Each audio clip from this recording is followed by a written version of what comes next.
ಏನಿಲ್ಲ ಅಂದ್ರೆ 1 ಲಕ್ಷ ಜನ ತನಕ ವಿದ್ಯಾರ್ಥಿಗಳಿದ್ದಾರೆ. 1 ಲಕ್ಷ ಜನ ತನಕ ಧಾರವಾಡದಲ್ಲಿ. ಸರ್ಕಾರದಲ್ಲಿ 2,76,386 ಹುದ್ದೆ ಖಾಲಿ ಇದೆ 43 ಡಿಪಾರ್ಟ್ಮೆಂಟ್ ಇಂದ. ಆ ಮಧ್ಯಾಹ್ನ 2 ಗಂಟೆ 3 ಗಂಟೆ ಆ ಪಾರ್ಕ್ ಹತ್ರ ಹೋದ್ರೆ ಅಲ್ಲೂ 50 ಜನ ಗ್ರೂಪ್ ಡಿಸ್ಕಷನ್ ಮಾಡ್ತಿದ್ದಾರೆ. ಕಷ್ಟಪಟ್ಟು ಓದ್ತಾ ಇದ್ದಾರೆ. ಯಾಕೆ ಅಂತಂದ್ರೆ ಮಧ್ಯಾಹ್ನ ಲೈಬ್ರರಿಲಿ ಕುತ್ಕೊಂಡು ಹೋದ್ರೆ ನಿದ್ದೆ ಬರುತ್ತೆ, ಊಟ ಮಾಡಿರ್ತೀವಿ ಅಂತ ಹೇಳಿ. ಸಂಜೆ ಆದ್ರೆ ಇಲ್ಲಿ ಯೂನಿವರ್ಸಿಟಿಲಿ 200-300 ಜನ ಗ್ರೂಪ್ ಡಿಸ್ಕಷನ್ ಮಾಡ್ತಾ ಇದ್ದಾರೆ. ನೇಮಕಾತಿ ನಾಳೆ ಆಗುತ್ತೆ ನಾಡ್ದಾಗುತ್ತೆ ಅಂತ ಹೇಳಿ ಆ ಕಡೆ ಮಿನಿಸ್ಟರ್ ಸುಳ್ಳು ಹೇಳ್ತಾ ಇದ್ದಾರೆ. ಅತಿ ಶೀಘ್ರದಲ್ಲಿ ಅಂತ ಒಬ್ಬರು ಮಿನಿಸ್ಟರ್ ಹೇಳಿದ್ರೆ ಈ ಕಡೆ 5,000, 10,000, 20,000 ಅಂತ ಹೇಳಿ ವೇಕೆನ್ಸಿ ನಾಳೆನೆ ಕರಿತೀವಿ ಅನ್ನೋ ಒಂದು ಮಿನಿಸ್ಟರ್ಸ್ ಇದ್ದಾರೆ. ಇನ್ನೊಂದು 2 ದಿನ ಹೋದ್ರೆ ಇನ್ನೊಂದು 30,000 ವೇಕೆನ್ಸಿ ಅಂತ ಹೇಳಕ್ಕೂ ರೆಡಿ ಇದ್ದಾರೆ ಅವರು.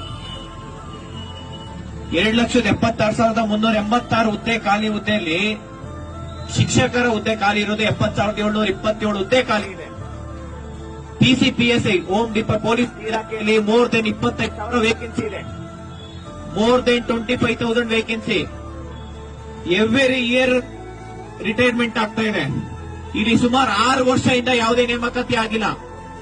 3 ವರ್ಷ ಕೋವಿಡ್ ಅಂತ 2-3 ವರ್ಷ ಕೋವಿಡ್ ಅಂತ ಹೇಳಿ ನೆಪ ಹೇಳಿದ್ರು. 1 ವರ್ಷ ಎಲೆಕ್ಷನ್ ಇಯರ್. ಈ ಸರ್ಕಾರ ಬಂದ್ಮೇಲೆ ಒಂದೇ ವರ್ಷದಲ್ಲಿ 1 ಲಕ್ಷ ವೇಕೆನ್ಸಿ ಕಾಲ್ ಮಾಡ್ತೀನಿ ಅಂತ ಪ್ರಣಾಳಿಕೆಯಲ್ಲಿ ಹೇಳಿದ್ರು. ನೆನಪಿದೆ ಯಾರಿಗಾದ್ರು?